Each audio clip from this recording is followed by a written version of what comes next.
Okay, so hi folks, I'm here with a very well-known face. It is Stilks. Stilks, tell us how it all began. You know, you were a legend on the door. Tell us how it began. Oh, I don't know about a legend, mate, but yeah, I'll tell you how it all began, how it started. I was a black belt in judo and I'd done some wrestling up at Gordon's gym.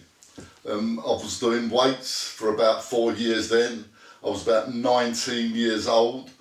I was full of myself and pretty strong. Well, I thought I was anyway. So I'm up Gordon's gym, training away, thinking nothing of it, doing my bench press, my squats. A fella come up to me, Don the Docker, he's still a good friend of mine, and said, would you like to see Toya tonight? I said, Toya? Toya who? He goes, Toya Wilcox. She's at the music machine. I thought, oh, fucking hell, I've always wanted to see Toya. Yeah, why not? I said, how do I get there? I'll be round about 9:30. I thought, all right, lovely. I said, what should I wear? He goes, wear a pair of black trousers and a white shirt. I thought, what, are you sure? They're all punk rockers and that. He goes, yeah, that's what you got to wear. I went, oh, all right. So 9:30 comes, picks me up, he's driving, so I don't drive. And we get there. I meet Johnny Madden. John was the head doorman, and Basil, he was there. And he goes, Stilks, come with me. Old chap, he goes, come with me. And I went, yeah, okay. He goes, you're going to stand here tonight? I said, where? He goes, here, on the side of the stage. I said, John, that's brilliant, that's the best seat of the house. So he goes, but if anyone tries to jump up on stage, put their fingers on it, he goes, I want you to run over and tread on them. I said, yeah. I said, what, I've got to tread on their fingers? He goes, yeah. I went, all right. So I stood there waiting for Toya to come on. She comes on. Her sister was there, I still remember it. She comes over and starts talking to me. She goes, are you enjoying Toya tonight? I said, yeah, she's brilliant, isn't she? She goes, do you want to come back with mine after the after party? I said, no, not really. I said, I'm being picked up. She goes, yeah, Toya, she's having an after party and she sleeps in a coffin. I said, I don't know why she told me that, but I said, no, that's fine. I said, I'm enjoying the show, brilliant show. I can't wait to get home, tell my girlfriend and my mates that I've met her, brilliant. Anyway, end of the night, John, Basil, Don's thrown everyone out and said, did you enjoy it? I went, yeah. He goes, there's 30 quid. I said, what's that for? He goes, for treading on their fingers. I said, no, don't be silly, John. He goes, yeah. He goes, you're back tomorrow for another 30. I said, are you sure? He goes, yeah. So, just to give you an idea how much 30 quid was. My wife was a hairdresser working in Woolwich. She was getting £11 a week. My dad was an engineer. He was on £26 a week. And John was giving me £30 a night, 3 nights a week. I was on 90 quid. We bought our first house for £13,000. That's how much I was earning. That was my first job. How many years did you do on the door? I've done 32 years, and I would say I am the most professional doorman in the country. What I mean by professional is how I earned my living, how I made my money.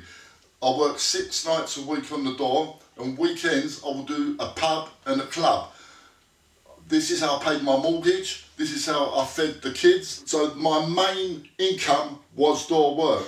I was a professional doorman. I think I was the only man in the country that actually earned his living doing door work. How difficult is life on the door?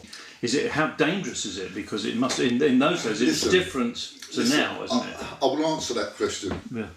I fucking loved it. For me, it was a night out. I couldn't wait to get out there on the door. And wherever I went, I was always head doorman. I'd go in as doorman. Within 2-3 months, I would be head doorman. I would pick who's working on the door with me. You've come to the pub or the club on your own, right? So how is it dangerous for me? It's dangerous for you. Absolutely. Well, what were the kind of clubs that you did? Right, the first place I'd done on my own, which I was head doorman for 17 years, 6 nights a week, was the Station Hotel in Willing. I was actually on the books. Not only I would get holiday pay, I would get sick pay, and I would also get Whitbread shares. And there was queues and queues of people wanting to get into this place. And it was an over 21s. And I think I was 20. And I was head doorman.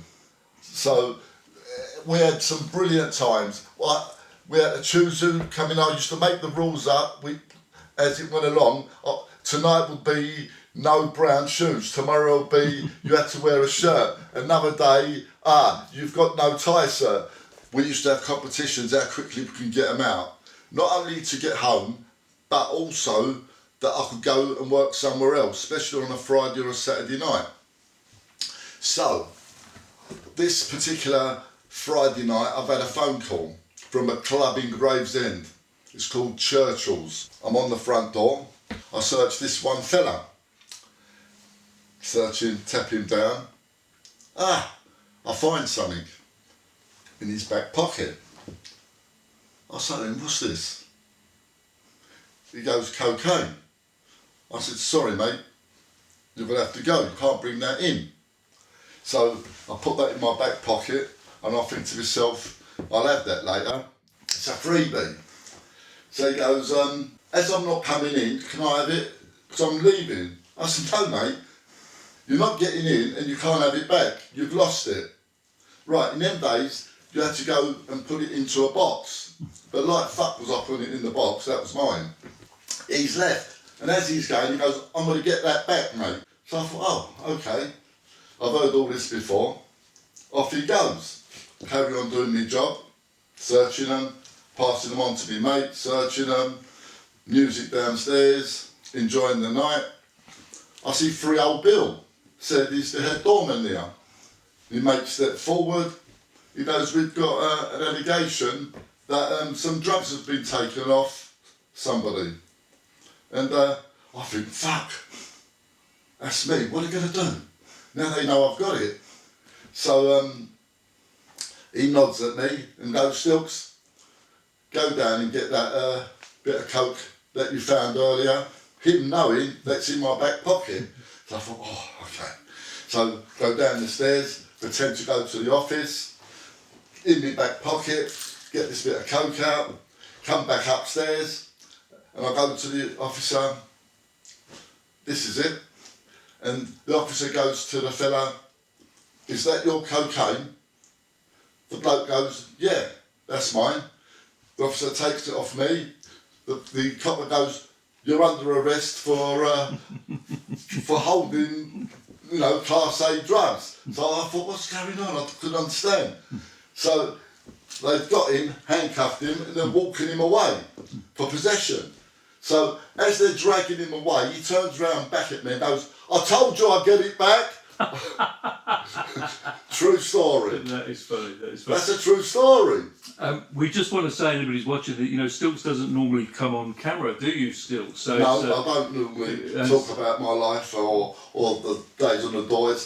It's like people have been to war, you don't talk about it, it's done. You keep the stories for yourself. But people have been asking me to do a few stories, because these stories are all going to be lost soon. Yes. So I'm going to sit down and I'm going to do a few. Yeah, so we're just having a little taster today, aren't we? We're going to get a little taster. Yeah. I'm going to tell you one more, yes. And I'm going to call it a day.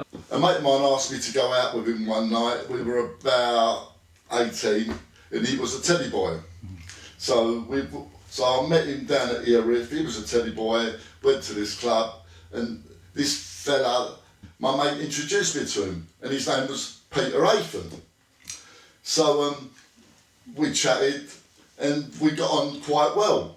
And he wanted to open up a gym. And I said, that's strange, I want to open up a gym.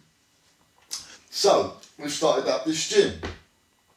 So now I'm training weightlifters, powerlifters, Olympic lifters, bodybuilders, rugby players, footballers. I'm now training the lot in now. I'm supplying them with steroids. They're getting bigger and bigger and bigger, these lads. Big, strong lads. There wasn't many gyms about in them days. So the gym was going well, it was packed every night. We didn't have mobile phones. So ring, ring, the phone would ring in reception. So I would go there and I would answer the phone. What's going on? Oh, we need a cut of doorman down in Woolwich Stilks. Have you got anyone? So I would shout out in the gym, does anyone wants to do some work tonight? So they'll come over. So they go, yeah. Do you want to do Woolwich? Yep. I've got a couple of lads here that'll do Woolwich, lovely. And I'll write it in my book, right? Dave and John down Woolwich. And I'll put the book in the till. On top is the money. So no one's allowed to have a look in that book. By the end of it, I had about 15 doormen working for me, out of nothing. It just happened. There was this licensing officer that used to make himself busy. Busy. He would say, Stilks, tell your doorman to calm it down. And then this licensing officer would come up to me the week after and go, Stilks, can you tell your boys down Woolwich to calm it? I said, I ain't got no boys down Woolwich. And I'm thinking, how does the know? So then, a few weeks later, he goes, down here, if it really kicked off, Stilks, one of your doormen really hurt someone. So I'm thinking, how does he know that? How does he know he's one of mine? I said, listen, he ain't one of mine. I don't know what you're talking about. So, now it's playing on my mind. So I think to myself, right, what I'll do is I'll go round and see my partner Peter and say, well, you know, someone's grassing us up here, what's going on? Before I could say anything, he's screaming, yank, yank. I'm thinking, what the fuck's going on? And this big dog, American pit bull, he comes running in. And I think, don't get it. And with that, he's thrown the right hook, and I've gone back on the settee. He's about 18 stone. I'm thinking, what's going on? But him on top of me, I'm quite comfortable because I was a black belt in judo. So I wasn't phased by it. I thought, I'm quite comfortable down here. So he's thrown a few punches, or I've thrown a few back, and he's got his hand on my face. And I'm thinking, okay, lovely. And he's trying to scratch my face. I thought, all right, I'm going to open my mouth and wait like a frog, which I do.